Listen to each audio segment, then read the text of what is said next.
demonstração daqui da nossa luta, da nossa vitória, assunto do precisa pagar.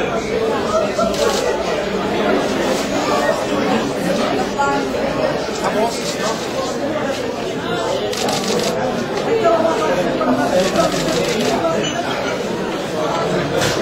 Hoje não dá, mas precisa bater.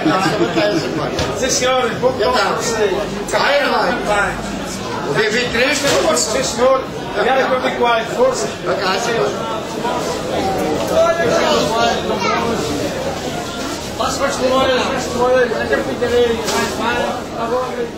O balanço é um balanço positivo, que eu vim aqui para agradecer aos portugueses daqui da Madeira, que aqui nesta feira me apoiaram maciçamente, assinando as minhas proposituras à Presidência da República. Foi aqui que eu consegui o grosso das assinaturas para ser candidato.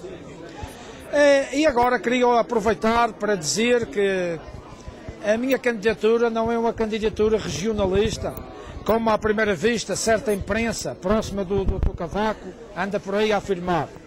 A minha candidatura é uma candidatura nacional, uma candidatura para todo o país. É uma candidatura para aqueles cidadãos que de repente perdem o emprego, o chefe de família perde o emprego e olha para a família e não sabe como é que vai ser o dia seguinte, e não sabe como é que vai dar a comer aos filhos. A minha candidatura é para esses. E é claro que eu, à semelhança do grande lutador norte-americano Martin Luther King, tenho um sonho. E o meu sonho era que vivêssemos num país justo, um país que não houvesse corrupção e um país onde a riqueza fosse distribuída equitativamente e de uma forma justa por todos os cidadãos. Mas infelizmente não é isso que acontece. Eu, por exemplo, tenho aqui um exemplar de um jornal de Lisboa, onde refere que 13.700 organismos públicos, dos 13.740 organismos públicos, só 1.700 são fiscalizados. E só 470 é que são auditados pelo Tribunal de Contas. O que é que isto quer dizer? Significa que a maioria dos organismos públicos que existem no país funciona em roda livre. Não há qualquer fiscalização no dinheiro que entra para a lei. Digamos, todos os impostos que os portugueses pagam somem-se naqueles labirintos, naqueles organismos públicos que não são auditados, não são fiscalizados. E cá está a corrupção que alastra em Portugal. É por isso que eu reconheço que é muito difícil atingir o meu sonho, que é um país justo, um país decente e um país onde os impostos dos cidadãos sejam convenientemente aproveitados para o bem comum. E a propósito, eu lembro-me de uma recente afirmação do Sr. Professor Cavaco Silva, onde ele diz: o que seria do país se não fosse a minha candidatura, diz o Sr. Professor. É claro que o Sr. Professor é um artista à portuguesa, o Sr. Professor é uma pessoa séria, mas quando está a dormir ainda é mais séria ainda. E então, eu só queria citar um exemplo da seriedade do Sr. Professor para os portugueses entenderem a minha mensagem. O Sr. Professor Aníbal Cavaco Silva corria os anos 80, ele tinha sido Ministro das Finanças do último governo do Sr. Francisco Sá Carneiro. Francisco Sá Carneiro. Ele tinha sido, portanto, Ministro das Finanças do Francisco Sá Carneiro, em 1980. Ele tinha saído de Ministro, ele já era docente da Universidade Católica e arranjou mais um tacho, derivado do seu prestígio, o prestígio que ele ganhara como Ministro das Finanças. Tornou-se também docente, professor assistente da Universidade Nova de Lisboa. Só que o Sr. Professor Aníbal Cavaco Silva acumulava 2 cargos de docência. Era docente na Universidade Católica e também era docente na Universidade Nova de Lisboa. Mas depois deixou de dar aulas, deixou de aparecer na universidade para dar aulas, mas recebia mês após mês o ordenado cantava na conta. A determinada altura, o reitor da Universidade Nova de Lisboa, que era o professor Alfredo Sousa, viu que aquilo comportava cargos exorbitantes para a universidade.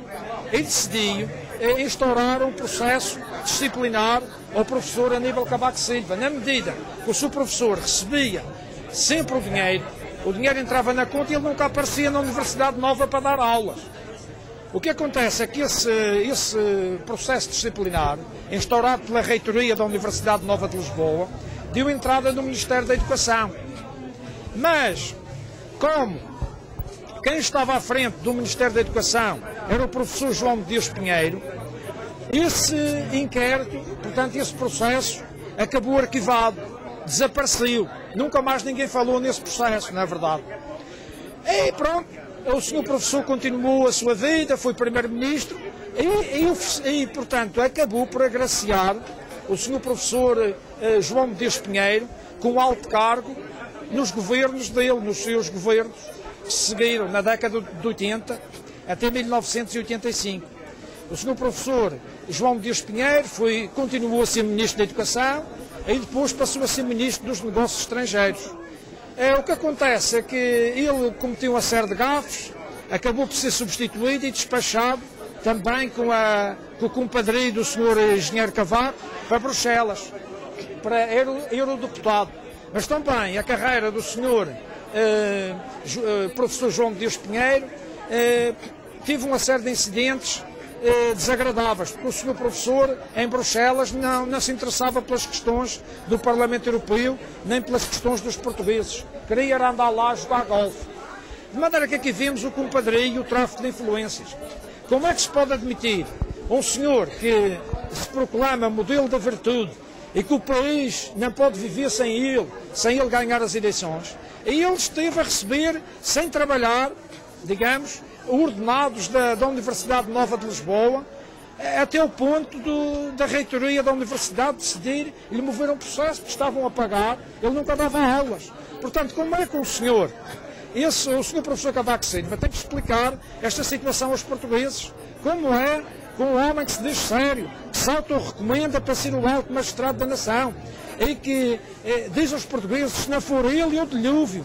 Portanto, que ele é imprescindível, foi predestinado para salvar Portugal.